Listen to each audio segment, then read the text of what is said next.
Welcome back to our Software Design Development Unit. In this lesson we will look at subprograms, also known as subroutines. Our learning intentions for this lesson are as follows. We will learn the basic concepts of modular programming. We'll learn what a subprogram or subroutine is, how to call it from the main program. As always, we have some success criteria. For today's lesson, it is as follows. I can describe what a subprogram or subroutine is and its main characteristics. I can create a procedure and call it from the main program and pass a parameter to it.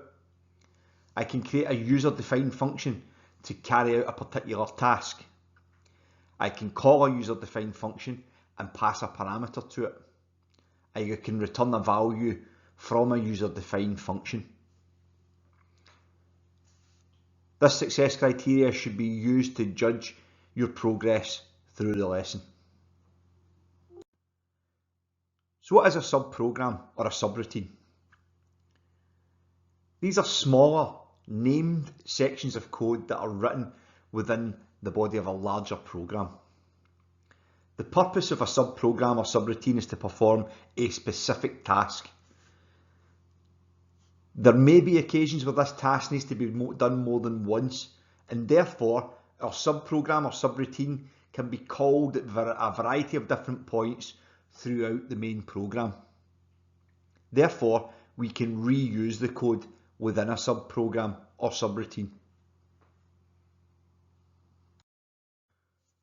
Subprograms or subroutines are independent code modules that fulfill some task. This module is referenced or called within the larger body of the source code, normally in the main program. This kind of module can be called a procedure or a function, although there is a key difference between the two.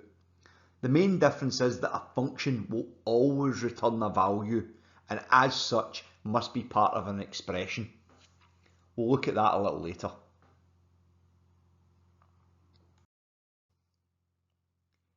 As mentioned earlier, a subprogram or subroutine is a named section of code that can be called from within the main body of the program. We use the keyword call followed by the name of the subroutine. In this case, our subroutine is called new subroutine. The name is followed by parentheses or brackets, and this allows us to pass parameters, sometimes known as arguments, to the subroutine. The subroutine can be called more than once from the main program.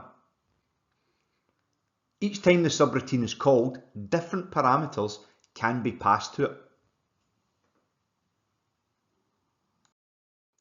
Let's look at a few examples. In this first example, we have a subroutine called getData.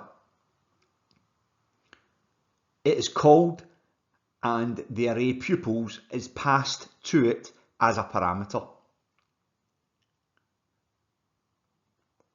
This is called the actual parameter.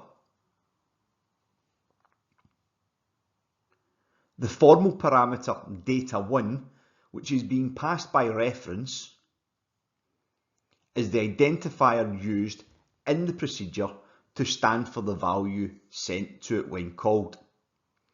Therefore, anytime within the procedure we see data1, we are really working with the data or the data structure pupils. Inside the procedure, the array is populated with the data from the text file using the code. As we are passing this by reference, our data structure pupils will be updated once data1 is populated.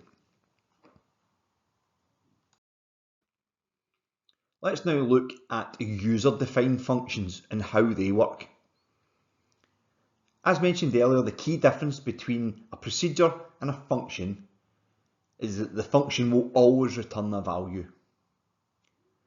We suggested that therefore we need to assign that value to a variable, or this needs to be part of an expression, was the term that we used. Again, the parenthesis after the name allows us to pass parameters or arguments to the function. We create a function like a procedure, but we use the keywords private function. This function may also be called multiple times from anywhere in the program. The function is called with a piece of code at the top. Valid number equals get valid, and then the parenthesis. This is the expression.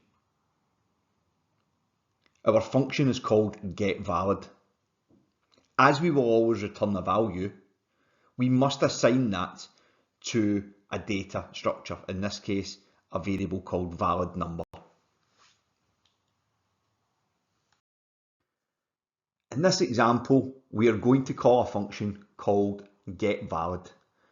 The purpose of this function is to take a variable and check its value is between 0 and 100. We're going to validate it. The actual parameters score, 0 and 100, are passed to the function, where the formal parameters data1, min and max are the identifiers used in the function to stand for the values sent in when called. Therefore, anywhere in the code we see data1, we are working with the value of score. Anywhere we see min, we are working with the value 0, and anywhere we see max, we are working with the value 100.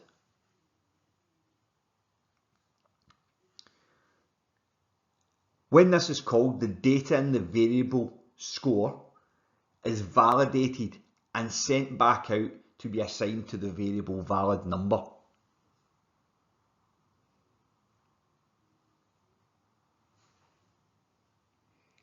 Of course, we can call this function at any time during the code.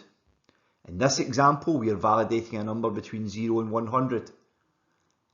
If we choose to validate a number between 0 and 50, 1 and 50, any other range, we can do that using this code. The only thing that we need to change are the actual parameters going in to the function.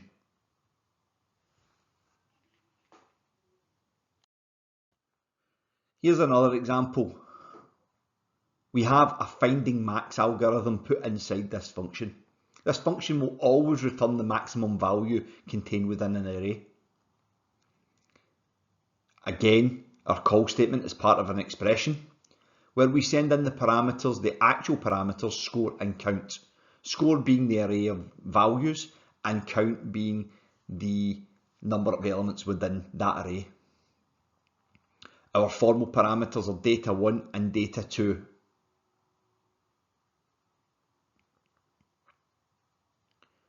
In this case, the function will traverse through the array, finding the maximum value before returning that to the variable valid number.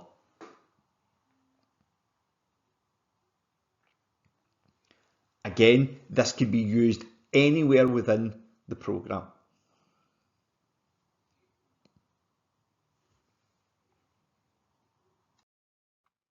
Another example using a finding min algorithm, which is very similar to the last example.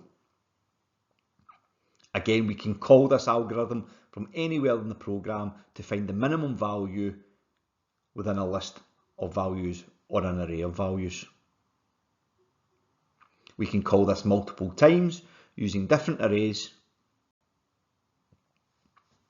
to find that minimum value before returning it to the valid number variable.